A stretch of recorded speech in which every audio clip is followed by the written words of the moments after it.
Kinley Francis from Orkney Uncovered Private Tours. Giving you a tour of the outside of St Magnus Cathedral. What we've got here is the entrance for the south, so the south entrance.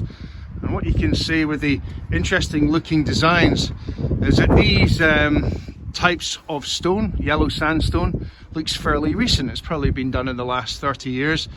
The other stones are very well weathered. And that's because sedimentary sandstone is which the type of sandstone we use here in the Orkney Islands weathers very quickly.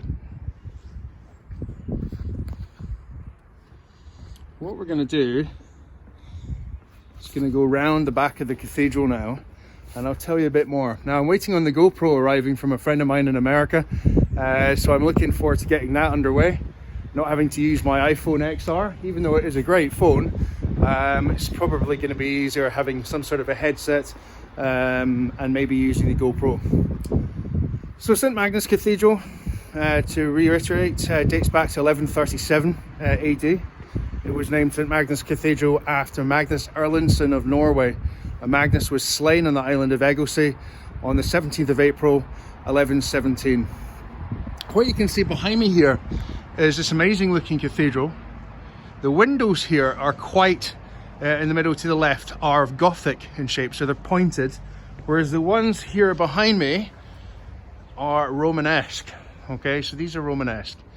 Now, to tell the difference of the cathedral, what's really interesting is the cathedral has been built from the 12th century towards the 14th century. Now, the lower small stones, these stones here ahead of me, they have been picked and pointed recently, but what you can see is all the stones mixed up together, so it looks like a dry stone wall, bearing in mind though it has got mortar in it today. This heavy sort of sections of stone probably looks like, because it's got the Gothic window, 13th century, so 13th century blocks. You can also see that the cathedral is covered in these little pepper dash marks, and these pepper dash marks are from the Stewart Rebellion, the 1615 Stewart Rebellion, in which Patrick Stewart and his son Robert laid siege to Orkney, along with Stephen Stewart, one of the cousins.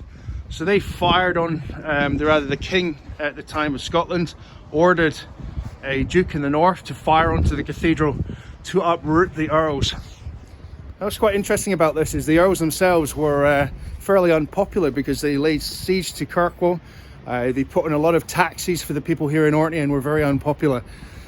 As a result of that, 1615 Stewart Rebellion kicked off, and they were soon uprooted, but they fired onto the cathedral with musket balls and chain shots, so that's what gives it this pepper dash mark. So this is us heading up into the back of the graveyard.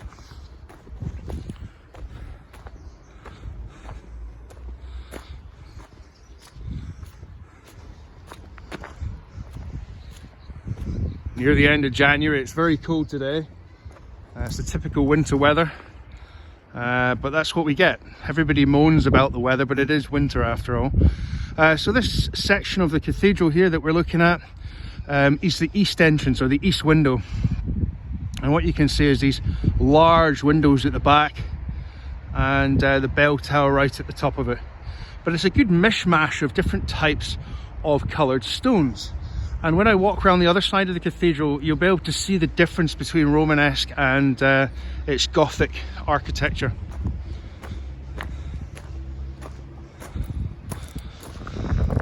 So what I'm going to do is I'm going to walk past to the end of this graveyard at St Magnus Cathedral, and I'm going to show you what the other side of the cathedral looks like. So what you can see from here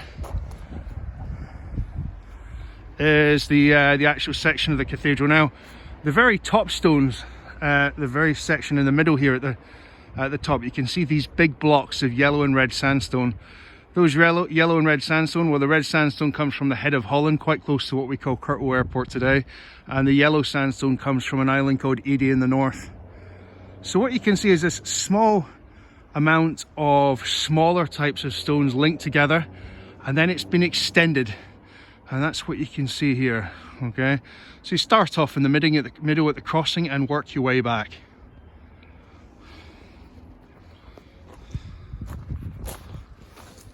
So a lot of people say to me, Kinley, are you going to do some sort of a cathedral upper tour? I need to get permission for that. Plus it's not me that can guide it, it is the cathedral custodians. Now they do a really good job here in Orkney of giving you a great tour of the upper levels, and as far as I know they're Tuesday and Thursday at 1 o'clock. I think it costs about £7.50 per person, and it's well worth the money. So as we're walking through the cemetery just now, a lot of these gravestones date back a couple hundred years, and many of them are from sort of the late 19th century, very early 20th century. There's some that are much older than that. So the cathedral, another angle here. It is massive, the St Magnus Cathedral. It's a Church of Scotland cathedral, so Presbyterian. And as we walk along, you can see, when we walk past, you'll be able to see some of the amazing looking features on the stones. So many of the stones have faces on them. So faces of perhaps earls or bishops. They would have served here at the cathedral at some stage. You also have the Archdeacon Robert Folsey as well.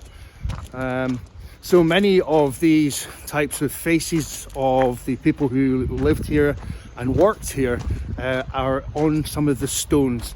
And I'll show you that as we walk up to them. So we're just going to go past the 2005 toilets. I love the 2005 toilets. They tried to do them very well with the nice red sandstone markings. Now what I'm going to do is I'm going to put the camera right up here, and there's a face. Who the face is from, I'm not sure, but I can certainly find out for you all. But most of the cathedral have these interesting looking faces of the people who were based here.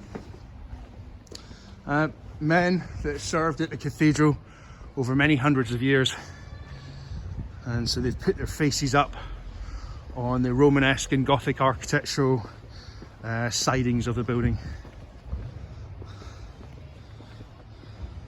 So what you can see here is you've got Romanesque windows, okay, so rounded 12th century Romanesque walls, okay. That building ahead of us there, baronial style turrets, is the community centre here in Kirkwall. And then you've got 12th century building here. And then as we walk along, the cathedral has these sections of buffers on, or buttresses shall we say. And the buttresses actually hold the weight to the front side of the cathedral, because the cathedral itself is actually on a bit of a slope. And this is because it was built near the beach.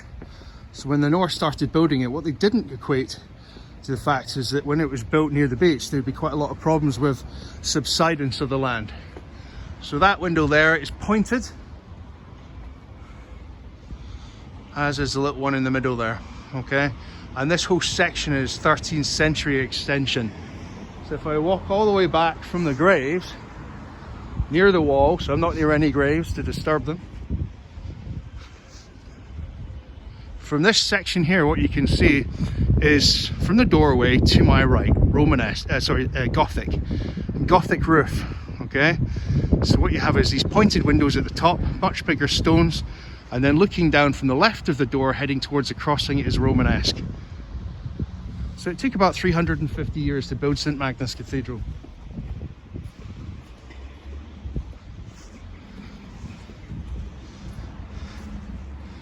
So it's pretty amazing backdrop. My son Benjamin was baptized here at St Magnus Cathedral. Baptized on the 23rd of August 2014 at the age of 3 months. And so it's a nice place to get married, nice place to have your child baptized.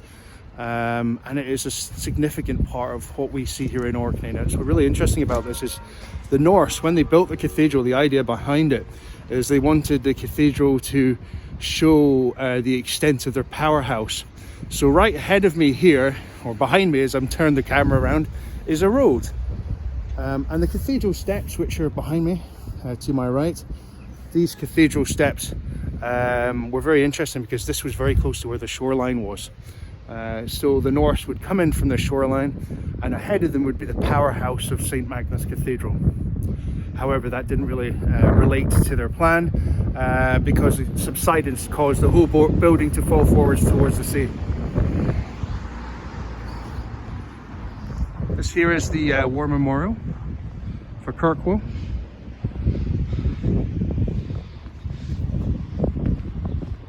So as we walk up to the outside of the cathedral building for the west entrance, you can see some of very cold Kirkwall, including the replica market cross, which I'll tell you about at some future video.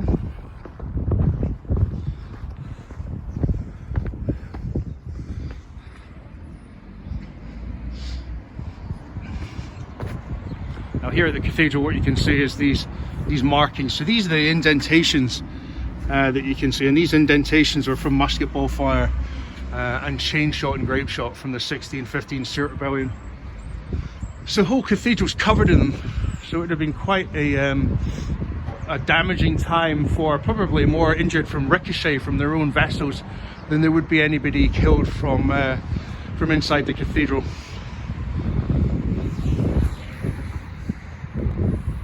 So this is the outside of St Magnus Cathedral west entrance, and you can see if I look up like this, I don't know if this is going to work with the cathedral, but it is a very large cathedral, very high up, and it has amazing views over the very top of it. So highly recommend coming here at some stage to having a look at it when you visit Orkney. Now finally, on the left hand side at the very top, what you can see is a gargoyle, and that gargoyle is shouting, and the one on the right hand side is listening. These two gargoyles represent the two Norse Earl rulers here in Orkney, Magnus and Haakon. And so we've got St Magnus, and you've got St Ronald, the man who went about building St Magnus Cathedral to remember his uncle Magnus. So as we walk to the end here, what you can see is the top of the cathedral. This is a great location actually from this road, heading over the top. So ladies and gentlemen, Kinley here from Orkney Uncovered Private Tours outside St Magnus Cathedral. Thanks very much for following me on YouTube, and we'll catch up soon. Bye bye.